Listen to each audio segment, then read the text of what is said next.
தமிழக அரசு ஊழியர்களுக்கு 4% அகவிலைப்படி உயர்வு அறிவித்து தமிழக அரசு அறிவிப்பினை வெளியிட்டிருக்கிறது. இது தொடர்பாக கூடுதல் விவரங்களை பதிவு செய்ய காத்திருக்கிறார் எமது செய்தியாளர் ராஜா. ராஜா, வணக்கம்.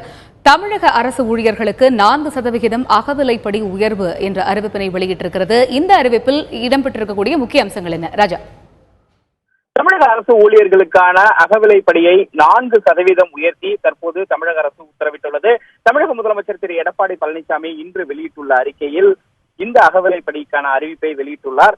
அதில் ஜனவரி 1ஆம் தேதி முதல் மத்திய அரசு ஜனவரி 1, 2017 ஆண்டு இந்த ஆண்டின் ஜனவரி 1ஆம் தேதி முதல் மத்திய அரசு அவர்களுடைய ஊழியர்களுக்கான அலுவலர்களுக்கான அகவிலைப்படியை 4% உயர்த்தி அறிவிக்கப்பட்டது.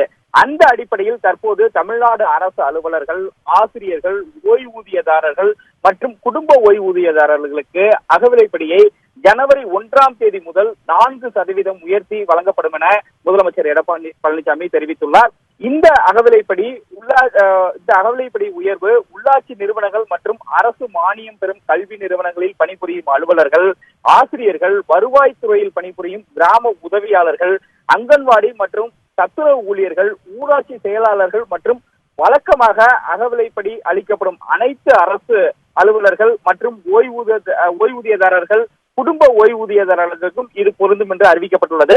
இந்த அகவிலைப்படி உயர்வினால் அரசு ஊழியர்களுக்கு 244 ரூபாய் முதல் 3880 ரூபாய் வரையிலான ஊதிய உயர்வு, அதாவது ஊழியர்களுக்கான அவரவர்களுடைய அந்த படிநிலைகளுக்கு ஏற்றவாறு இது தற்போது வழங்கப்படும் என்று அறிவிக்கப்பட்டுள்ளது.